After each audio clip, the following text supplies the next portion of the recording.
On level, you could be the greatest individual in football history. We are back. It's been 3 months, I feel like, since me and Harj last recorded, but we're here today. Martial's back. Harj is back. What are you saying? More good, bro. More good. What are you saying? How was the holiday in the new camp? Listen, weren't too bad. Saw pictures of De Jong, saw shirts of De Jong. That was pretty much it, innit? I'm still waiting for the man to come United, but we'll see, innit? We'll see. You saw the goal? Huh? You saw the goal in the museum, right? I saw a couple like golden boots, whatever they're called. Some crappy little trophies, the ones Lewandowski's probably looking at and regretting not winning. But we'll see, innit? We'll see. But listen, before we get started, make sure you guys like the video. Comment whatever after the video is done. Subscribe to me and subscribe to Harj. The link is in the pinned chat, in the live chat. So make sure you guys subscribe to Harj because he's going to post on YouTube, innit? He is. Oh, yeah. It's coming. It's coming one day. We had a discussion before this on YouTube, innit, about Harj's YouTube. But don't worry, he will post. But listen, Ten Hag era.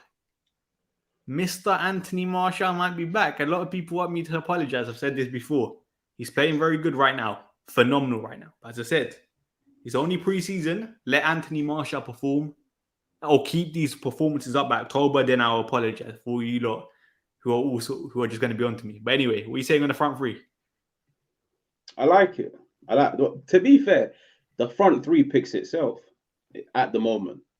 There's nobody really in the squad that you could argue should be starting ahead of anybody. But now, man, it's nice. It's nice to see that Tony and Rashford still have the understanding that they've had from years ago. Tony and Sancho, I think everybody knew they would click, and I'm not that surprised because it is a front three that we've never seen it before. I don't think we ever saw this front three last year, like even before Martial went on loan. So no, it's nice, man. It's nice to see them ticking. Yeah, long may it continue. I think my thing is, first of all, with this front three, it's starting well now, but listen, consistency is the best thing, innit? Like, you don't win Premier Leagues, you don't win trophies by just like 6 weeks of good performances. We need 3, 4, 5, 6, 7 good months of this front three performing, innit? And that's going to be the next thing. And then the next thing is injury record. Someone like Anthony Martial, we know his injury record. Can he play a full season? Or even 30 plus games in the Premier League? Can he do that? That's another question, which I think only time will tell, innit? But do you think this now, what are you saying now about Ronaldo now?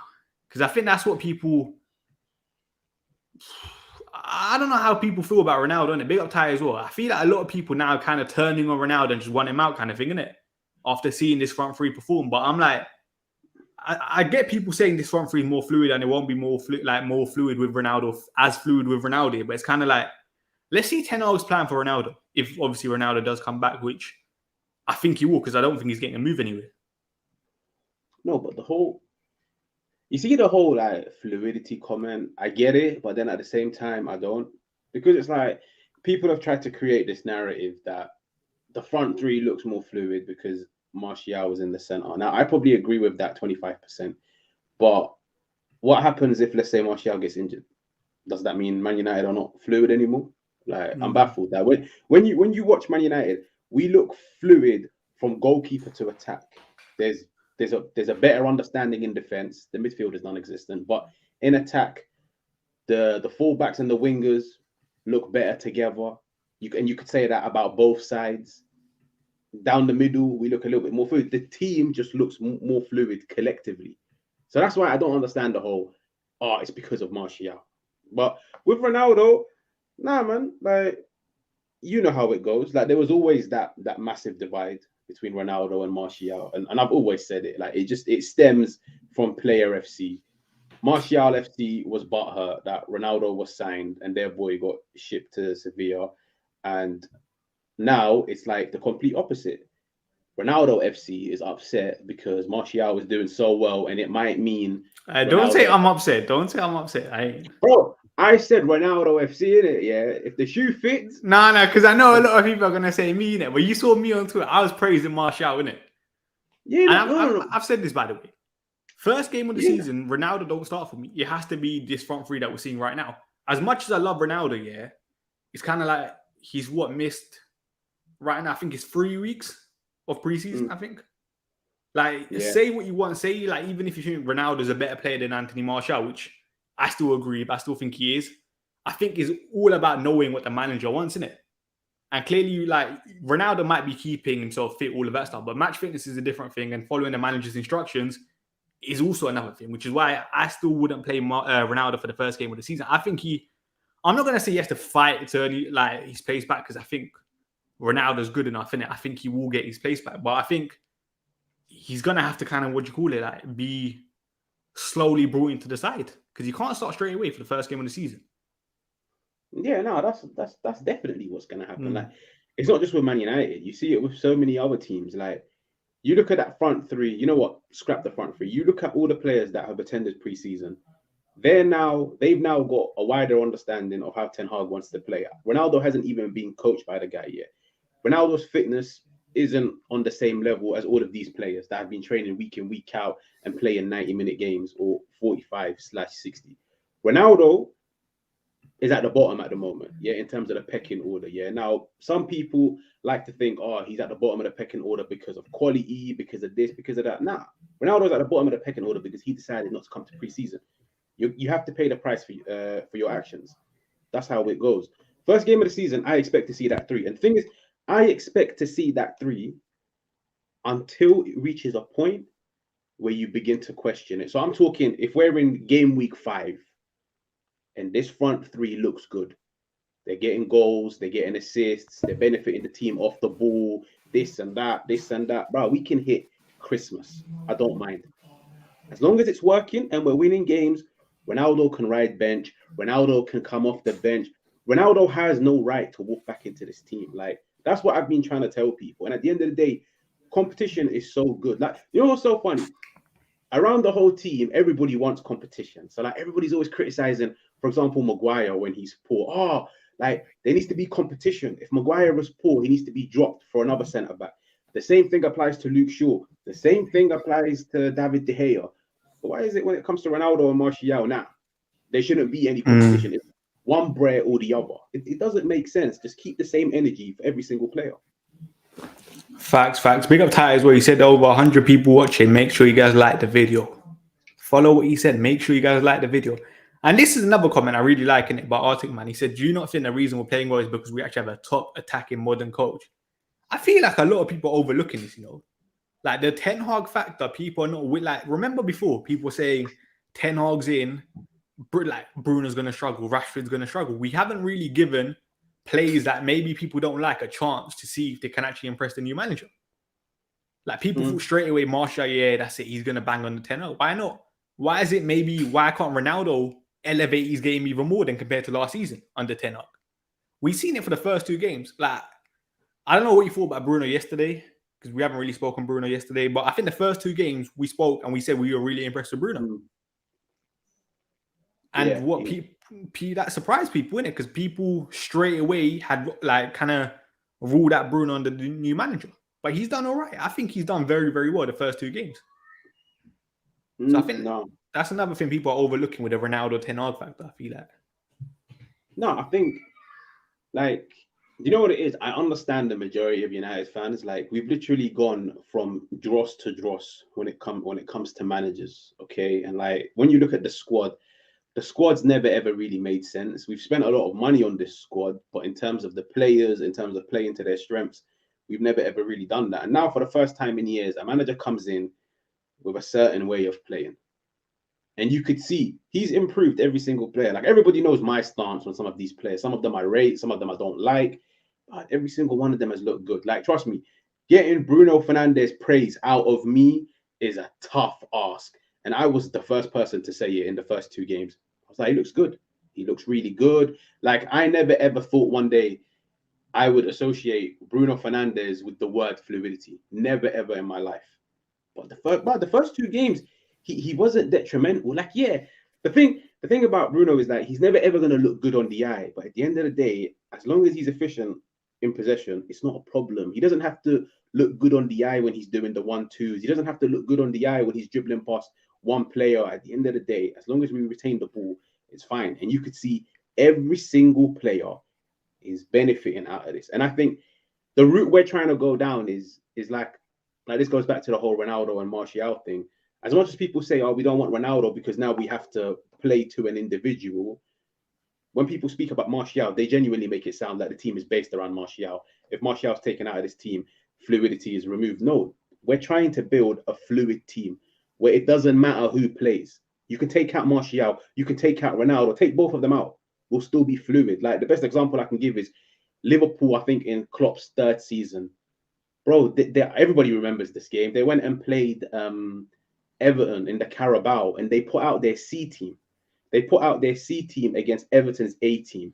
When Curtis Jones scored that goal, innit? Yeah, and bro, you couldn't even see a difference. Like the C team played identical to the A team.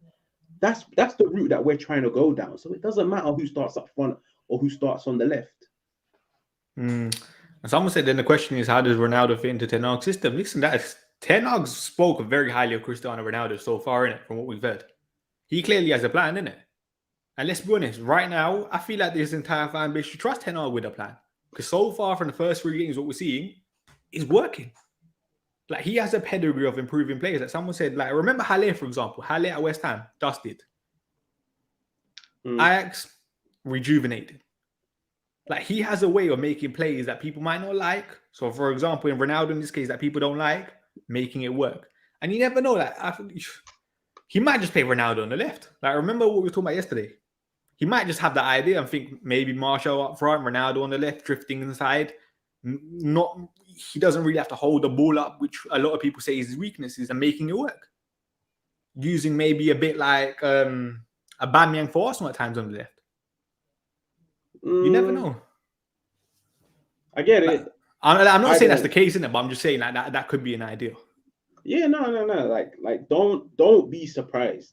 Like, I genuinely wouldn't be surprised if you see one day in the Prem, Man United go into a game and we're all expecting the 4-3-3 and then we're playing 2 up front.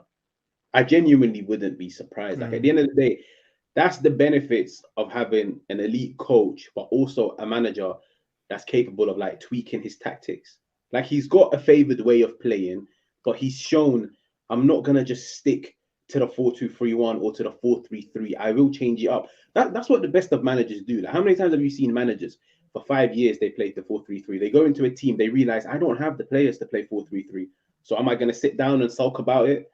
No, I'm going to play a completely different formation that focuses on my players' strengths rather than their weaknesses. And Ronaldo, as much as people don't like the Brer, he has got some strengths. Like, I was literally saying this yesterday on a stream. Ronaldo's strengths are completely different to Tony's strengths. And that's the exact same thing about their weaknesses as well. Ronaldo's weaknesses are different to Tony's weaknesses. At the end of the day, you need like diversity within your attack. And it's not a problem to me. Like, I genuinely have no problem with who starts. People are saying on the left thing, like, this is what I keep saying nowadays about positions in football. You can't compare positions in football.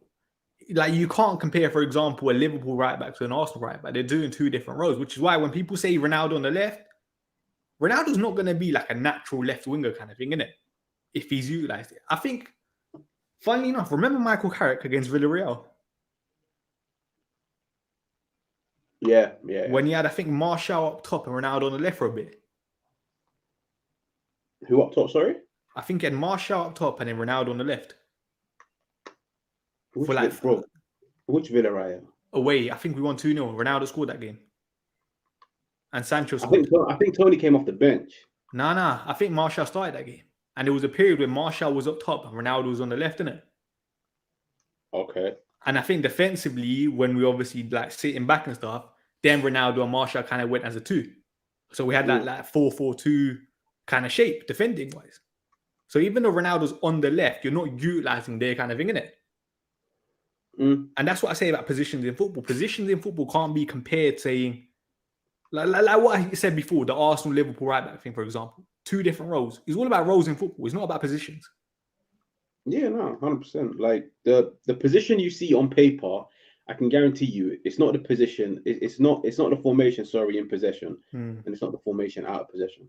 Like, that's what makes teams so hard to predict nowadays because you look at the starting 11 and you're thinking, all right, cool, you're going to play 4-2-3-1. But then all of a sudden, in possession, it turns into something completely different. Like, for example, the 4-3-3. How many teams do you see nowadays, where as soon as they've got the ball, the 4-3-3 just turns into like a 2-3-2-3, where it's like 5 in defense, 5 in attack, and you've got like the fullbacks inverted. But on paper, that fullback isn't inverted. We've even seen it with United now in preseason. The way Yeah, we're building that's up is like a 3-2-5, really. So it's good and I like it, but that's why I think like people shouldn't.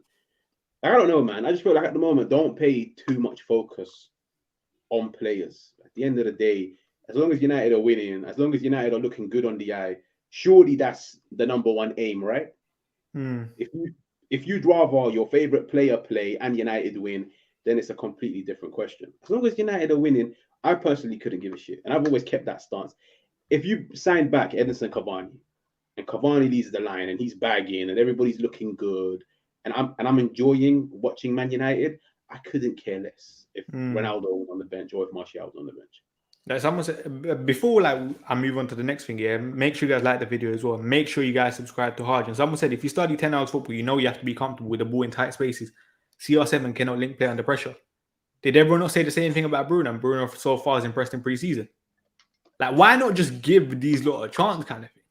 That's all I'm saying. I'm not saying Ronaldo's going to be the perfect guy, but we criticized Bruno Fernandes before. Everyone criticized him, and he started off well. Let's now see what Ten Hag could do with Cristiano Ronaldo. Yeah, and then no. Like, bro, you're spot on. Like, you're spot on about Fernandes. There's probably another player that a lot of people got onto. Like, so did I. Like, let's look at Dalot, for example. A lot of people are doubts over Biz, for example. And let's be honest, in my eyes, preseason, he's probably been our top 3 best players. I don't think that's mad to say. No, he's been quality. But the thing is, like, this whole element of like linking play, like, I think it's very unfair to look at these United players and compare them on how they performed last year. So, like, for example, one example I always use is pressing. Like, people will say, oh, player A, player B can't press based off last season. We were never ever a pressing team last season. So where have you gotten this information from? What? The only time United ever pressed last year was 23 minutes against Crystal Palace, and that was it. We're not a pressing team, so you can't tell me player A can't press. At the end of the day, once we do get coached on how to press and these players get taught when and what triggers, then I could come out and maybe after 10 games be like, you know what, Ronaldo isn't the best of pressers. Because now this whole team presses and I can see he's the weak link off the ball. But at the moment, I can't tell you Ronaldo can't press. And at the same time, I can't tell you Marcus Rashford can't. And it's the exact same thing with linking play. Like last year, bro, I see Ronaldo have the ball and there's not a single player close to him to even pass the ball to sometimes in attack. Bro, nowadays, whether you're the left back, the right back, the central midfielder, every time you get the ball, there's a player next to you. You've got 3-4 options. And that's the benefits of playing a possession-based game. Last year, that wasn't the case. So don't look at last year in any way. I think a perfect example for that is Sancho. Look how many combinations he has when he drifts inside or was on the right hand side. He didn't have that last year. Like every single time Jadon Sancho gets the ball, we're seeing the best of him. And every single time he gets it, there's like 3 or 4 people around him that he can play those 1-2s, which he thrives on. We never had that last year with Jadon Sancho. This, Fred, and I mean, let's talk about our midfield, because I'll be honest, I still haven't been that impressed with the midfield. I'll be honest. Like, even Fred,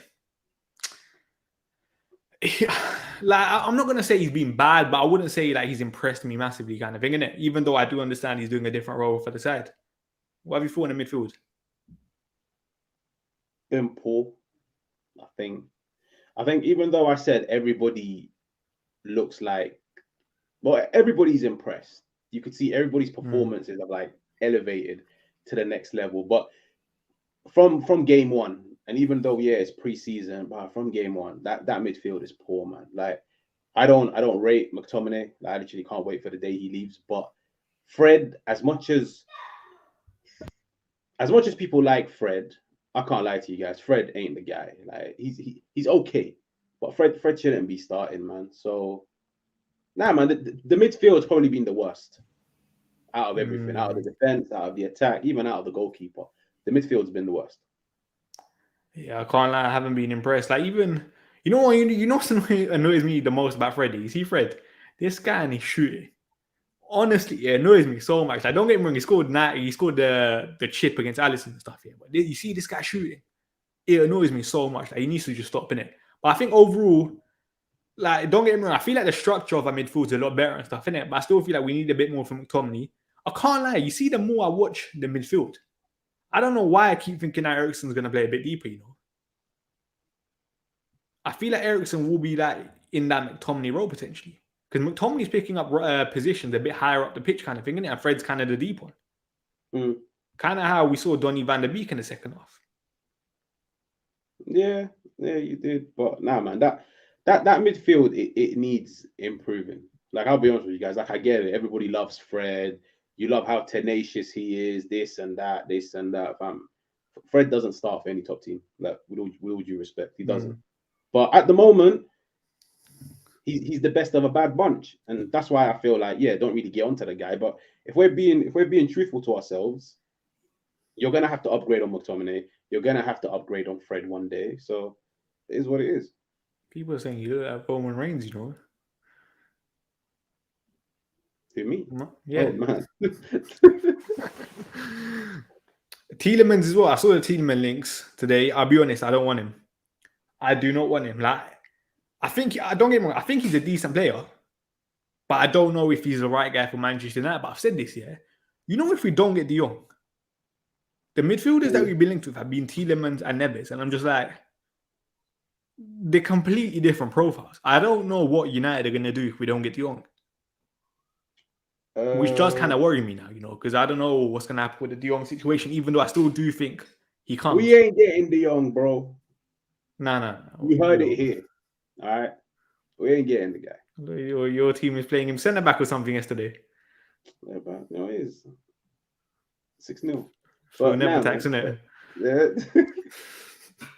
Yeah, I don't think we are. I personally don't think we're getting De Jong. I don't think so. I think, yeah, the thing is that I read a report today that said United are going all out for De Jong. You know what I mean? Like, it's just, he's the number one target. We're gonna go all out.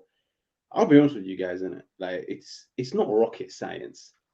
The guy don't want to come to Man United. Like, with all due respect to Manchester United and what they've achieved and what they're building, Man United are not everybody's cup of tea. Like, that's I disagree. Bro, Man United are not everybody's cup of tea. You have to realize that. Not every single player grows up idolizing Man United and wanting to play for them. No, I hear that, yeah. But don't you think in this case, like, if De Jong comes out publicly, says, I want to leave, I want to join United, then he's going to miss out on the 70 million? Bro, I'm not going to... Okay, but here's the thing that people don't get. You do know deferred wages are things that he's entitled to. You do know that, bro. Yeah. Like, it's his right as a player. Yeah, like, but I feel like... Go on. Yeah, he's not the first or the last player. Like, you know, De Jong can take his club to court. Like, people are moving like he can't do anything about the deferred wages. That's why when I saw the report that said Barcelona have told Frenkie de Jong that we're willing to pay you 3 to 4 million and then just forget about the rest. Fam, that's just bollocks. Yeah, like he's gonna get his money. I don't think he's gonna get it all in one lump. Yeah, I think he'll get it in installments. But at the end of the day, the guy has come out from day one and said, look, I'm happy at Barca and I'm happy with Xavi. Xavi's happy with me. If I was to leave, I want Champions League football. Now, Baines, United don't have Champions League football. No, I don't think we will. So what's the feeling about Man United? But then flip it the other way. Do you think only United are only pursuing this deal because they've got some positive, like something positive from De Jong? De Jong's clearly said something to Ten Hag where he might be willing to come, which is why United are pursuing this deal. Otherwise, they wouldn't, in my eyes. Are you not mocking it as well? 200 watching and only 65 likes. Don't mock it. It literally takes a second to like the video. Come on, man. Get the likes in. We need at least 50% minimum. Yeah. Bro, at the end of the day, United are pursuing the deal because United are just optimistic. Like, bro, at the end of the day, I don't blame United for being optimistic. But you look at it. Barca want him out. As a player, you could tell he's not that happy in terms of how he's being treated.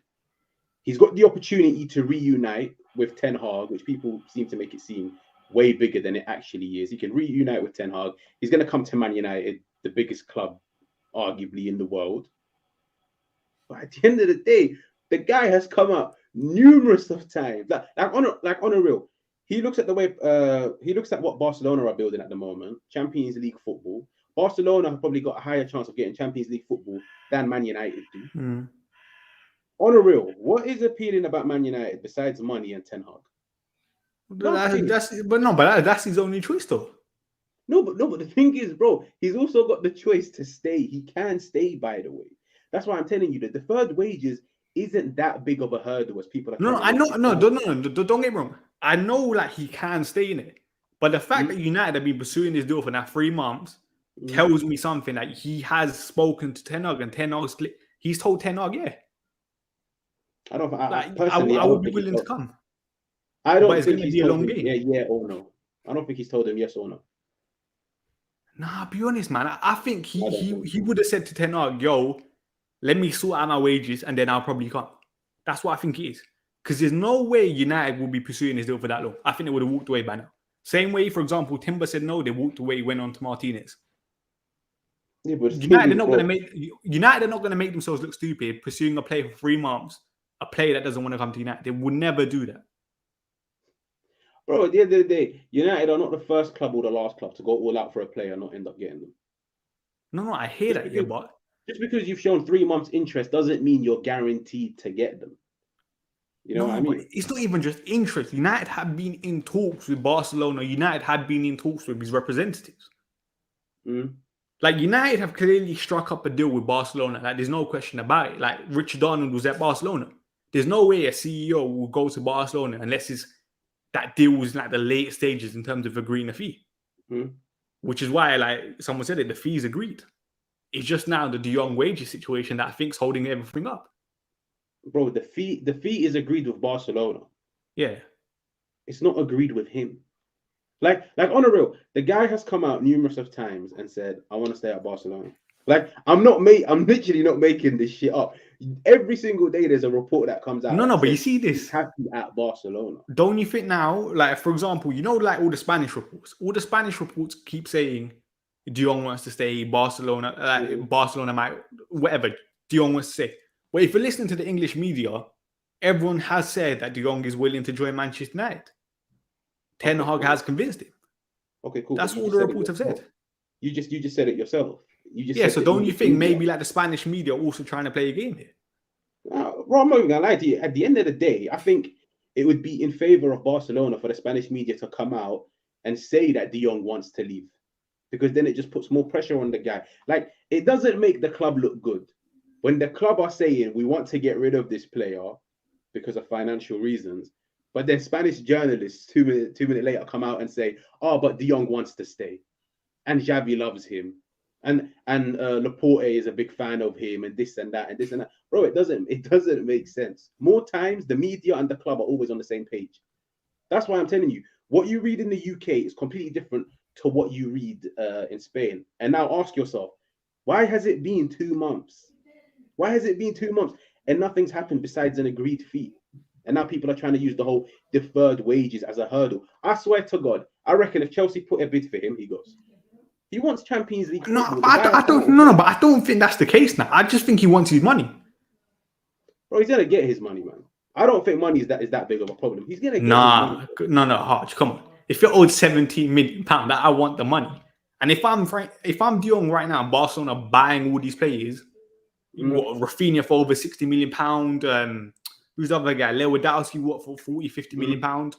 I would want my money.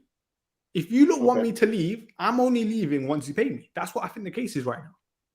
Yeah, but that's the thing, innit? So it's like I said earlier. You think the thing that's holding up this deal is the deferred wages? Yeah. I don't think it's the deferred wages. Go on. So you just think you just think that's it? De Jong just doesn't want to come. Sorry. So you think it's just De Jong just doesn't want to come United? I'll be honest with you guys. I don't think he's interested in coming to Man United. I really don't.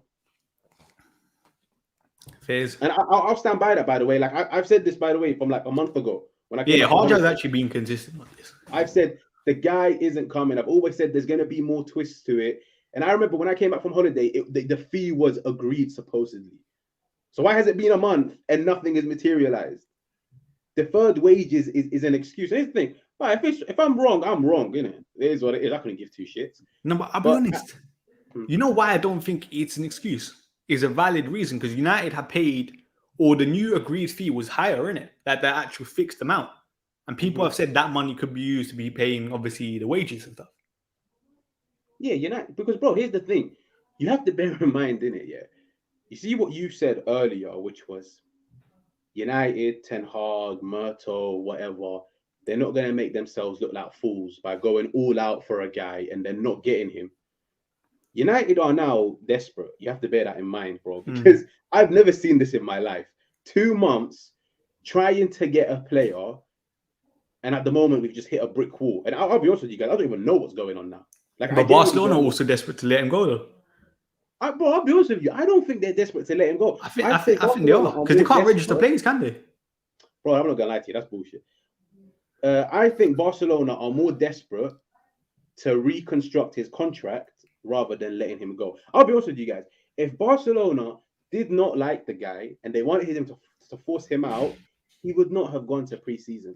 Like, trust me, they would have just phased him out of the picture, because for some reason we've seen so many clubs do it. If you're not part of our plans and we want you gone, you don't play.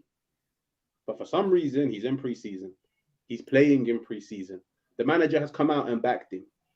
But at the end of the day, I've always said it. If he agrees to lower his wage at Barcelona, the guy is going to stay there.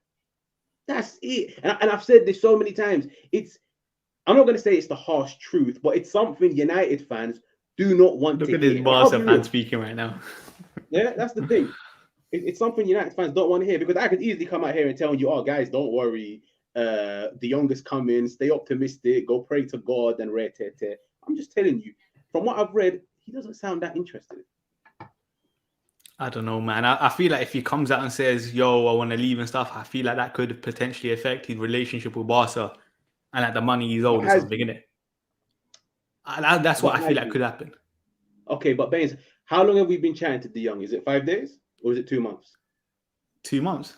And in those 2 months, he seems to have done a lot of interviews, because I remember in the Nations League, every bloody game, he was asked about Barcelona and whether he's leaving or not. And the guy is coming out on camera, no, I've got no plans of leaving. What did he say? No, but you're not really going to come out and say, yo, I'm going to leave without... No, but bro, you don't have to be that direct. You don't have to be that blunt and say, no, I want to leave. How many times have you seen players that could be moving? They say, oh, I don't want to talk. Oh, I don't want to talk about it. No, but at that point, would you not say negotiations were at a very, very early stage? Like, the fees hadn't even been agreed with the club. It was literally just initial talks at that point, 2 months ago, when the Nation League was going on. So he definitely didn't have any certainty on his potential situation for next year, which is why it's always going to be the safe case saying, yo, I'm going to stay. That's what I think it is. So you think we get him? Do I think we get him? What? Yeah. Wait. Why are you hesitating? No. If it's as clear as you've made it sound... No. What do you mean it's clear? I've said this. In my eyes, Manchester United want De Jong. We've agreed a fee. Barcelona want to sell. Paid De Jong's wages, and then we're good. Then he's coming. Like, I'm 95% sure if Barcelona sort the wages thing out, De Jong is a Manchester United player. I don't know. This ain't even on Myrtle, by the way. This ain't on Manchester United. This is on Barcelona. Like, the why the situation is taking so long. No. That's the thing, innit? Like, my point isn't pinpoint the blame on Myrtle or anything. I've always said, innit, I understand United's stance. If anything, United are doing the right thing.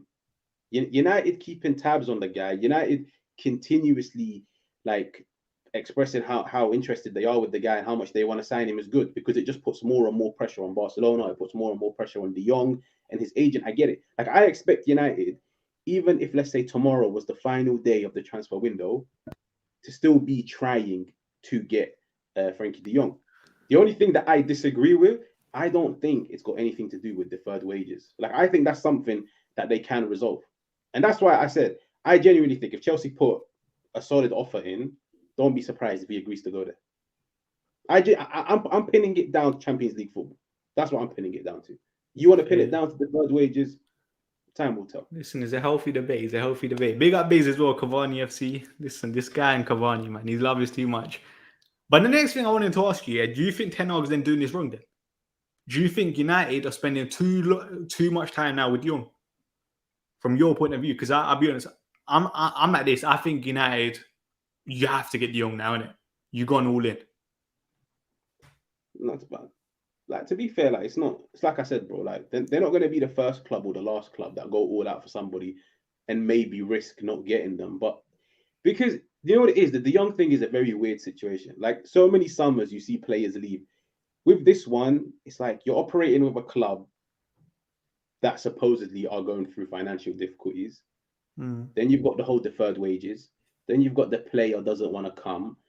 There's a lot of barriers, okay, and I think that's what's making the deal proper complicated. But as long as you know what it is, I think with 2 to 3 weeks to go before the window ends, if United are not trying to move on, and when I say move on, not as in fully forget about what's his name, De Jong, just go out and get a backup in case De Jong doesn't come. Because let's be real, even if we do get De Jong, we still need another midfielder. Like, one midfielder doesn't address our midfield problem. Okay, so if United go out and sign another midfielder and then they go all the way till the final day and then we don't get the guy or we do get the guy, then it is what it is. We done what we can, and I wouldn't even put the blame on Ten Hag. I wouldn't even put the blame on Murto because I know that's who everybody is gonna blame. I couldn't give two shits about Murto. I'll be honest with you. Okay, like, I don't back the guy. I'm not against the guy. I don't care. But this is a transfer that makes sense. Sorry. Big up John Murto though. Yeah, man, like Harry. At the end of the day, it makes sense. But I just think with 2-3 weeks to go, United should go out and sign somebody else just as a precaution. If they don't, then yeah, it's not. So you're saying 2-3 weeks before the window finishes? Well, ideally, I would have loved to have at least 2 midfielders in by pre-season, but that's got not one. the case. Christian Eriksen. Yeah, you got one. That's not the case. Maybe that's the thing. Because I'll be honest, like, if we signed De Jong, I don't think we were ever going to get the other midfielder in it. I don't think Ten Hag wants a holding midfielder. Sorry? I don't think Ten Hag wants another midfielder, like a holding midfielder kind of thing, innit? I literally just think his plan is to play De Jong the deepest in midfield. And if that's the right decision, only time will tell, innit? Yeah, that's probably what he wants to do. But I just think, like, it's like we've said, like, as much as United are optimistic that they can get the deal over the line, like, reality should kick in sooner rather than later. And I'll be honest with you. Go on. No, I was just gonna say, like, sooner rather than later, you're gonna have to move on. And if that means you sign the guy January next summer, then so be it. Because I'll be real, bro, it's not a good look. It's a really bad look if you go all out for a guy and you don't get him. Because if United don't get him, what's everybody gonna, like, the reactionary people are gonna blame Murto. That's what the reactionary people are gonna do. Like, if United don't get De Jong, it's gonna be like, yeah, it's because it's Murto, it's because of this, because of that. But it's not the case. Like, at the end of the day, you can agree something with a club, but you also have to agree it with the player. And at the moment, United have agreed a fee with Barcelona, but they haven't agreed anything with the guy besides little phone calls between him and Ten Hag. I agree with this comment as well. I feel like Ten Hag's made it clear that De Jong's his priority, innit? Like, this is the player that he probably going into the summer thought, yeah, I need, innit? And you know another thing, yeah, I keep saying this. There's not many players similar to the mold of De Jong that we can get. Like, it's not like, for example, let me think. Like for example, I don't even know. I can't even think of one off like the top of my head, but as an example. But like, name me a player in world football that's similar to the mold of De Jong. You can't. I know players that do his role, but they're not a similar profile, if you know what I mean. Yeah. Like, he's such a rare profile in world football kind of thing, isn't it? Like, someone says Zidane Iqbal, obviously, a lot of people have compared to De Jong, but come on, man, he's still kind of young, isn't it? Like, I'm saying that we could actually buy, which is why I'm like, this is why someone like De Jong is so pivotal to the Ten Hag. And that's why I'm like, you know what? United, Ten Hag clearly wants him. You have to kind of lay in your bed now. You have to. Like, there's no other, like, people are saying Benacer. No, it's like I get it. Like I fully agree with that comment. That's the thing. Like the manager's been back. I will be honest with you guys. Like so many times when United have had previous managers, you could always make a case that we've signed player A, but did the manager really want him, or was it like a commercial signing? Nah, man, this guy. Man, we're out here raiding the Dutch league. Like if we had it our way, yeah, he's gotten all the players that he wants, and that's why I can't even lie to you. Like he's gonna take full ownership of whether we do well or we don't. But like not in his first season, of course. Like with time, but yeah, man, they're going all out for De Jong. Everybody's optimistic. Everybody's praying that it gets over the line. But if it doesn't, then United need to be quick because Ericsson, Fred, McTominay in midfield, that's not good. Like people are saying Variety's never going to come in it. And someone said it's not. Yeah, someone said, and Fabian Ruiz, I wouldn't say similar to De Jong as a profile, even though I do love Fabian Ruiz. And someone said it's not about moving on, go get other positional priorities in the meantime, like right wing, centre mid, DM, right back, whatever. But don't you think United have done that with like the Martinez signing? We're still working on De Jong, and we went and got Martinez.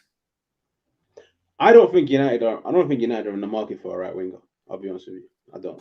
I think they're keeping tabs on Anthony. Talksport now come out and said that there's still an interest. I don't think we get Anthony, by the way, innit? But I know United are probably looking at it. Like I've always said this here. In my eyes, I think if Ronaldo leaves, then the club will sign Anthony. Yeah. I don't think Anthony comes right now. And I know people are going to say they're like two different positions, which I agree with, but I think it's going to be if Ronaldo leaves. That's the only way we get Anthony. Yeah, no. But personally, I wouldn't even take Anthony. Anthony for 80 million is daylight robbery. It really is. But yeah, no, I think it all depends on Ronaldo. If Ronaldo goes, then United definitely go into the market for somebody else. If not, United, I'd probably say I've got enough options for the season. You've probably got about what 5-6 man that can play in the forward four. Yeah, like with the 10 and the 3 and the 2 wingers and the striker. You've got enough players. Yeah, and to be fair, they're quality players. They're just quality players that didn't look that good last year. So I don't think United will. I think the priority at the moment is a midfielder. I don't know, about that comment about quality players, because I'll be honest, I think are you including people like Ahmad Palestri in that? Sorry? Are you including people like Ahmad and Palestri in like the quality of plays in that forward area? No, I'll probably just say like what you've got: Martial, you've got Sancho, you've got Rashford, you've got Ronaldo, you've got Bruno. No, I thought you meant if Ronaldo left. No. I said if Ronaldo stays, or maybe like I said it wrong. Now go on. So you've got Sancho, Rashford, Martial, Ronaldo. Who else? Bruno. And you got Elanga. It's not the best.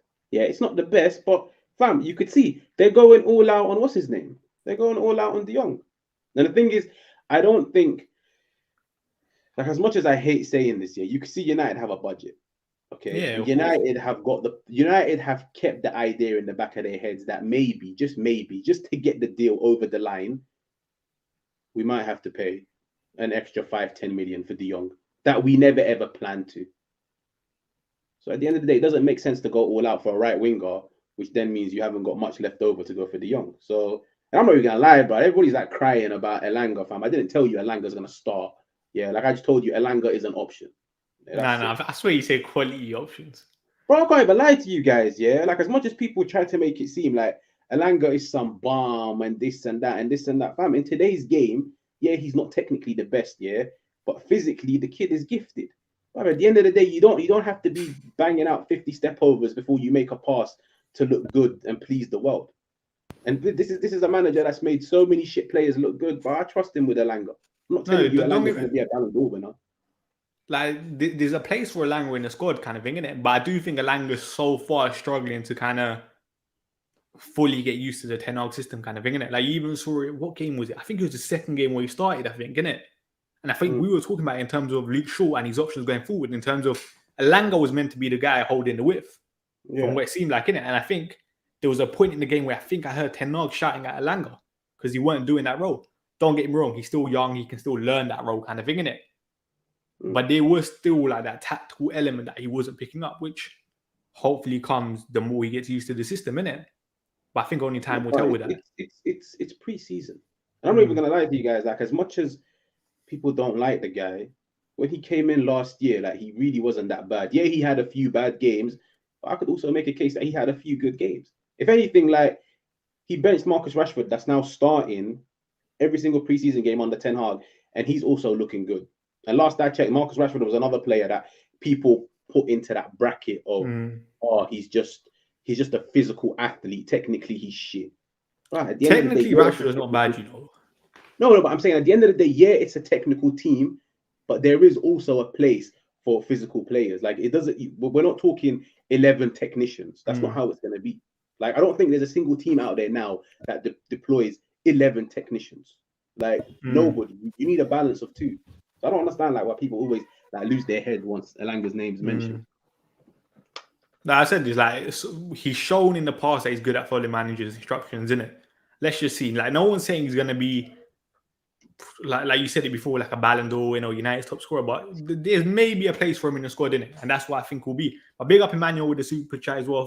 Through Eric Ten Hag's quotes, he sees De Jong as a DM and assistant, and I do kind of agree with that. That's why I think he sees De Jong playing where Fred is playing so far, innit? And replacing De Jong with Fred, massive improvement. I want to talk about Rashford as well. What do you think about Rashford so far? Because that's a player a lot of people have doubted. I think the way I've looked at it, from the front three, he's probably looked the weakest, but I still think he's looked a lot better than last season. Like, the first goal he scored in preseason, I think he took it very, very well. The one where Bailly made that run and then Rashford's touch. What do you think? No, Rashford. You know what it is? Rashford looked very bad last season. It looked like he down tools. You could tell that he had a misunderstanding with Ranić. Like, they never really saw eye to eye. Yeah, but at the end of the day, like, my point will forever stand. Every single shit Donny in this team is going to look better, but then it's going to reach a point where you looking better is still not good enough, and then that's when we're going to have to move you on. And now, man, Rashford in preseason, he's looked fine. Like, last game, he was very good. Like, there was that one goal. He scored a goal. There was that one goal where, like, in build up, he took it like on the turn and then he passed it into for the Sancho goal, I think, innit? I can't remember what goal, but like I think it was. Yeah, he passed it on to Martial and then Martial onto Sancho. But Rashford looked fine.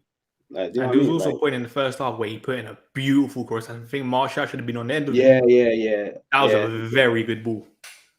Yeah, he put it in. Like, that's why I'm saying, like, as in, it's not that big of a deal if some of the players that are going to start for us are not the best of technicians. It's not that big of a deal. Like, it really isn't. Of course, with time, if you realize, like, we need to upgrade on you, because let's not lie to one another, we can upgrade on, you could argue, this whole team, but there's people out there better than Martial. There's people out there better than Marcus Rashford. There's people out there better than Bruno. You can upgrade on every single player in that team if you wanted to spend the money. But at the end of the day, it's all about how this manager develops them. So that's what it is. And I've always said this here. Like, this is what I say about the same energy thing. And everyone thought certain players were gonna improve under 10 but we never really people just didn't give everyone a chance. So far, we're seeing a better Rashford. Let's see if this continues, innit? Because I did say, remember before when we were talking in the group chat and stuff, the profile player Rashford is, we miss it in our squad in terms of that direct winger that can make the runs in behind of the final man kind of thing, innit? No one else offers that in our squad. Maybe Elanga to an extent, but let's be honest, Rashford's a better player than Elanga. Sancho ball to feet, Martial ball to feet. Rashford is that guy that's a bit different to everyone else, isn't it? He's the outlet. So let's see. And big up David Fisher with the super chat. We need the both of you in the same FPL league next season. Let the public join it as well. We will do that, and we are also doing an FPL draft, isn't it? Yeah, but that's between the man them, though. Like, if you get everybody in, I'm gonna have bombs from Everton and shit. Yeah, of course. Yeah, that's gonna be between like me, Hodge, Ty, and stuff. And this guy is clearly confident with that little smile that he has, isn't it? Look at this guy. This guy. Nah. I want to talk about Maguire as well. Right. Like, it's all about balance, bro. Like, do you know what it is? That's what made the trio so nice a few years ago. And I'll be honest with you, even though it looked good and it scored a lot of goals, it wasn't the most balanced, by the way. Like, the whole Greenwood, Martial, and Rashford. But even that one, you could argue, wasn't the most balanced. But it's because you've got players that play to one another's strengths, and I think this three is way more balanced than the other three. Because Martial and Tony Martial and Sancho are only gonna get better and better.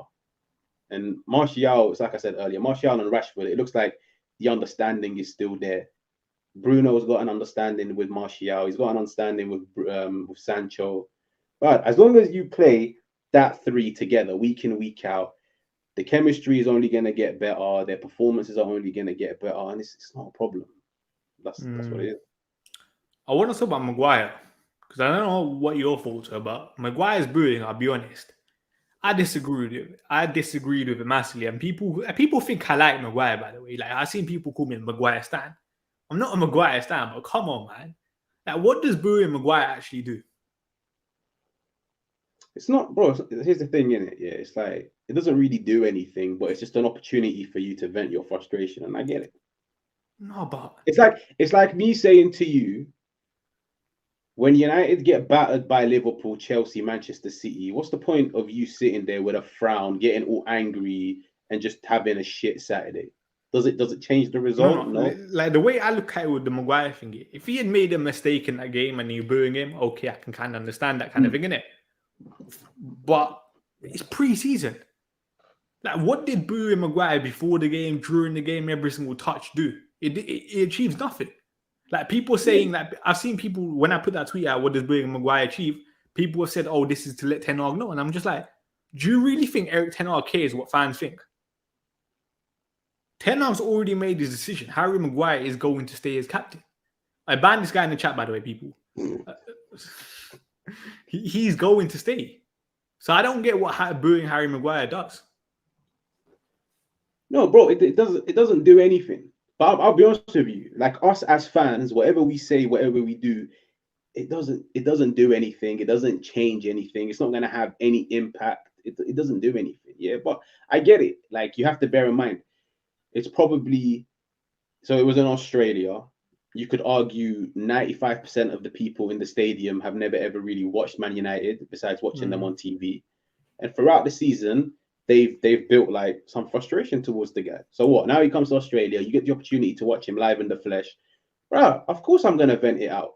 Would you boo Harry Maguire? Yeah. So you agree with booing players? I'll be the first one there, bro. I'll be honest, man. I would never boo a player kind of thing, innit? Unless they've disrespected the club massively kind of thing, innit? Yeah, but that's the thing. Like I said, like at the end of the day, you can't fault fans for expressing their feelings. You genuinely can't. That's why I said now in terms of, is it going to have a positive or a negative impact? I don't think it has anything. Like, I personally don't. But I'm saying I understand why they've done it, and I understand why, for example, any other player will get booed. So, like, for example, when Martial got booed and everybody lost their head, I don't agree with it because I feel like it was very unwarranted. But what was it based on? It was just based off what they were reading in the news. And you know how, like, United fans are. They want you to run through brick walls and this and that. At the end of the day, everybody is going to interpret things differently. If you want to boo, boo. If you want to fucking, I don't know, get the player tattooed on your forehead, get them tattooed on your forehead, innit? Yeah, that's what it is. I haven't got a problem with it. But nah, man, fair play to him. He had a good game. He had a very good game. Yeah, well, I want to talk about his performance as well. Someone said Ten Hag should play Maguire if he wants to fail. Listen, that's on Ten Hag. If Ten Hag thinks Maguire is the guy for him, he might learn the hard way, or Maguire might impress. You never know, innit? That's his decision. He has to stand by it. Only time will tell, innit? But yeah, let's just talk about the defense then. Maguire, you said played well. I agree with. I think he was one of our better players yesterday. And I've said this. It's not Harry Maguire is an amazing defender. It's just our defensive structure as a whole is a lot better. And that comes from, like, not just even the back line as a team. Because I think the goal that we conceded against Melbourne, I think Elanga could have done better pressing initially. Lindelof should have been more aggressive, and then obviously Maguire wasn't quick enough, kind of thing, innit? And I think that was kind of like the passage to that goal. So there were like mistakes throughout, kind of thing, innit? But that's why it's so important to defend as a team. Yeah, bro, it's important to defend as a team, and it's important to play as a team with the ball. But at the end of the day, it's a team game. That's why, like, when me and you started, and like you could see everybody's trying to say that like the fluidity comes from player A, from player B. No, it doesn't. Like at the end of the day, it's a team game. You could see every single player is benefiting from actually being coached. It's not, like, let's be real, it's no surprise every single player has looked good in preseason besides McTominay, in my opinion. And I wouldn't be surprised if a lot of people tell me no, like you're just being harsh on the guy. Yeah, but everybody else has looked good. Every single player that's had question marks over them has looked good. Now, have they looked like some world-class elite players? No. But they've looked better than the shit that we saw last year. And at the end of the day, I can only applaud them for that. So now, man, Maguire was good yesterday, man. Maguire, like, do you know what it is? Maguire, for a player that loves to dilly-dally on the ball, I've always felt like as long as you put options around him that are available, I reckon he'll be quicker on the ball. And that's something that, like, I realized yesterday. Like, when I used to watch him last year in the Prem, when he gets the ball, I'm talking 3, 4, 5, 6 touches before he even attempts a pass. But like yesterday, at times he gets the ball and he's got 1, 2, 3 options around him. He's quick. Just keep the ball moving. And now, man, he played well yesterday. I think he will improve a lot this year. But like, it doesn't mean I'm gonna love the guy. I personally will forever dislike him. Okay, I just don't like the guy. But at the end of the day, if you're doing the job, I've got no problem with you. I think is what I said about Sancho before. It's about just having options on the pitch. There's just so many better combinations. You know where certain players are going to be every single time you get the ball. It's going to take that second or two of thinking away kind of thing, because you know player A is going to be there kind of thing, innit? Which is why it's a lot better. And I swear, I can't remember who said it, but or what player or manager it was, but it was kind of like, if I shut my eyes, I should know where everyone's going to be on the pitch when I get the ball. And that's how it is kind of with United right now. I'm not saying it's perfect, but the combinations are so much better kind of thing, which is a positive. That's coaching, bro. Like, you see at times last year, like, you know what's something that also caught my eye? You see at times last year, how many times did you see, like, this just goes back to the attacking players. How many times did you see last year Rashford pick up the ball and like, it's me, myself, and I? I'm like, you know how that Rashford, his trademark is like to kick the ball into space and run after it. How many times last year did you see Rashford try that? Yo, in preseason, I haven't seen him try that once. The same thing I could say about Sancho. Like, remember like last year when everybody was saying Sancho will struggle in the league because he's not that fast and this and that, fam. Like, you don't have to be a rapid Adama Traore to do well in the league. Like, Bernardo Silva isn't that fast. Jack Grealish isn't that fast. Riyad Mahrez isn't that fast, especially now. But for some reason, they seem to have great season after season. And the thing, that's what caught my eye. Like, when Rashford has the ball, I think maximum he's being asked to carry it 10 yards and then make the pass. Pass and move. And you could see it's benefiting every single player. So it's nice to see, man. It really is. There's over 240 people watching. Make sure you guys like the video as well and subscribe to this channel and subscribe to Harji as well. The link is in the pinned chat. I also wanted to talk about the fullbacks. This is a very good quote by Bruno, by the way, just quickly. Everyone knows that even if you don't score goals or don't assist, if you do what Ten Hag asks you to do, he'll be okay with that. I like that. Because that's something a lot of people have criticized Bruno for, or Rashford for in the past and stuff, isn't it? The fullbacks. Dalot and Malacia linked up for the goal. I think they played well. What do you think about them? No, I loved it, man. I really did. I can't lie. I need to watch more of Malacia because, like, now, I'll be real. The first game when he came on against Liverpool, that second half, I wasn't that interested in it. Like, when the second half comes on and I see the changes in it, yeah, the second halves are always shit. So, like, I zone out. But yesterday, when I watched him, I was like, wow, like, you impressed me when I watched you in the Europa Conference final. Yesterday, he looked good. The switch of play was quality. Dalot, nah, man, like, Dalot done so well in that whole goal. Like, as much as people like to make it sound like it was all Martial, the touch, the finish, Dalot taking it on his chest when there's literally a man a yard ahead of him. Like, it's not as if he had a crazy amount of space and time to execute it. No, he got the ball on his chest, and then that first touch on his right to take it onto his left and then onto Tony. Like, when I saw it, I was like, you know, I didn't know it was Dalot when I saw it. I was like, that's not Dallo. Like I fully bugged out. And then when I saw the replay, I was like, oh my god, that is Dallo. Like that is elite. Like I can guarantee you, if Trent done that, if Cancelo done that, it would have been all over Twitter on replay. Yeah, because like he literally put it on Martial for a play, and then Martial, like with the Henry-esque ball control, put it in the back of the net, man. And that's all we've ever asked of our fullbacks. Like we've never ever asked them to be amazing going forward and amazing defensively. At the end of the day, if you attack as a team, it can make a bang average baller look good, and if you defend as a team, it can make a bang average defender look good as well. And that's the most important thing. And I feel like both our fullbacks are decent fundamentals kind of thing in it to work on as well. Like Dallo, like people criticize Dallo all the time in it, but he's still a decent footballer. Malassi is clearly showing he's a decent footballer. And I think the best thing for Malassi and Donny van der Beek yesterday was they actually got to play with the first team. Because this is what, remember when we were having a Donny van der Beek discussion in terms of people were kind of dissing Donny and kind of ruling him out. It was kind of like we said it. Like he hasn't got his chance to play with the first team. You're going to look better with better players around you. It's just common sense kind of thing, isn't it? And that's what I think happened with Malassi. Malassi looked a lot better. And Donny van der Beek, when he came on, looked very, very good as well. Yeah, he looked good. No, I think what's also nice to see is the fact that even though they're being asked in possession to play like inverted fullbacks, they're both very comfortable playing in between the lines.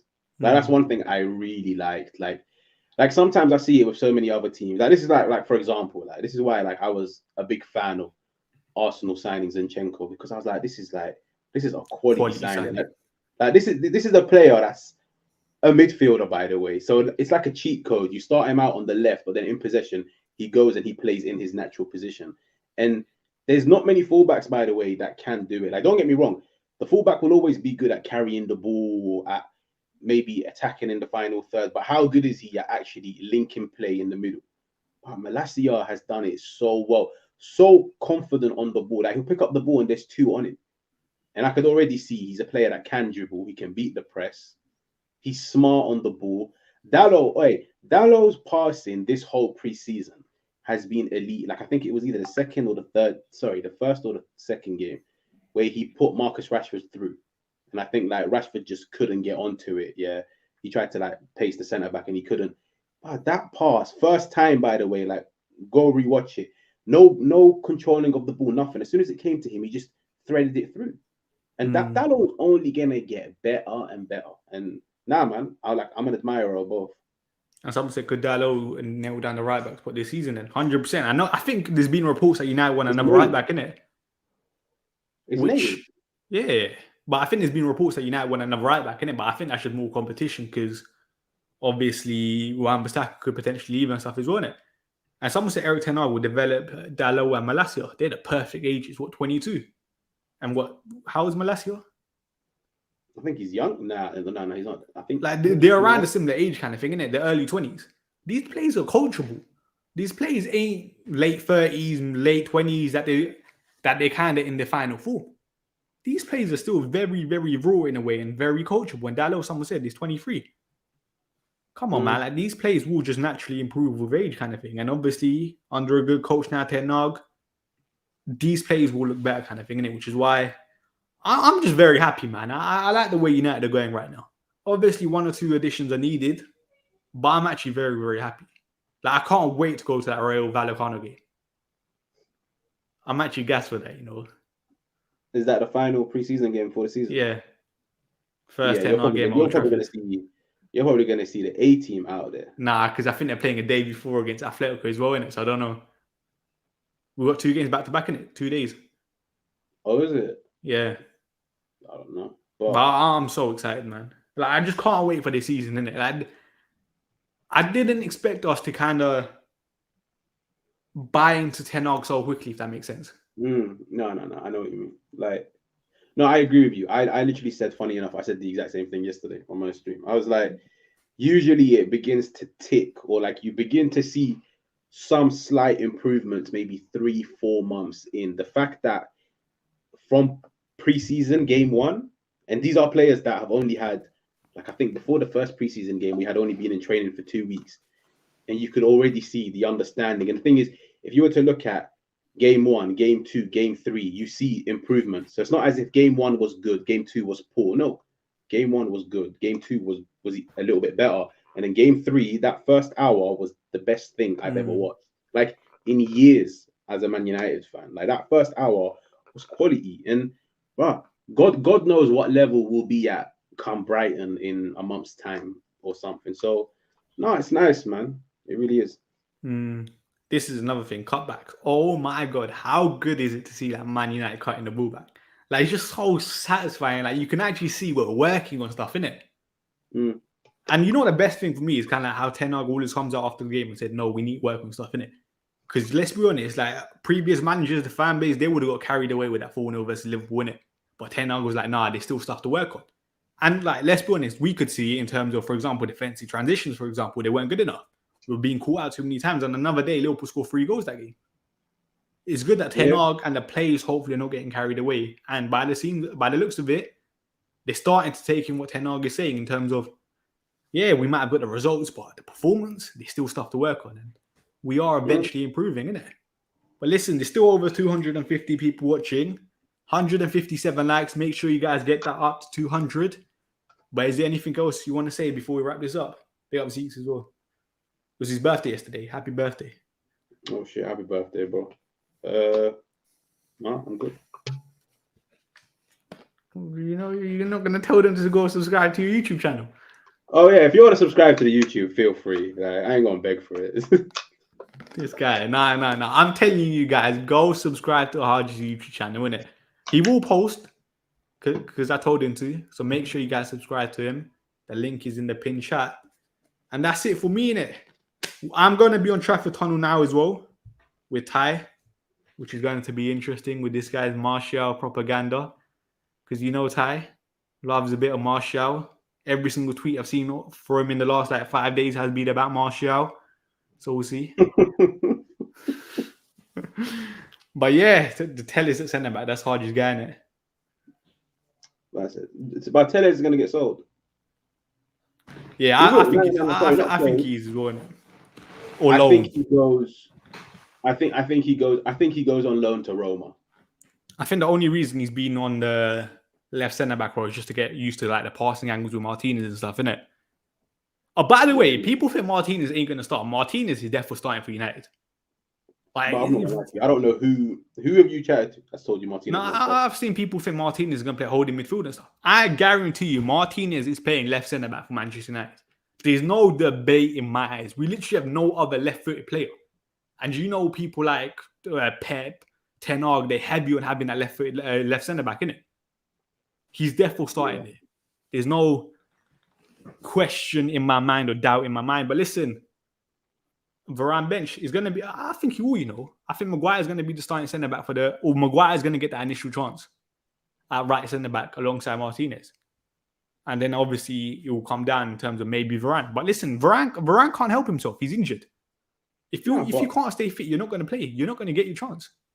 No, but like he's already come out and said that like even though Harry Maguire is the captain, don't get it twisted and think you're the first name on the team sheet. So that basically means every single player can get dropped, whether you're captain, whether you're fan favorite. It doesn't matter. And if Varane is 10 times better than Harry Maguire, if Lindelof is 10 times better than Harry Maguire, if Eric Bailly is 10 times better than Harry Maguire, then I can guarantee you they'll get a chance. And if they take it, they take it. If they don't, right bench. No, but what I said was I think Maguire's going to get that first chance in it to impress alongside Martinez. That's how I think it's going to be.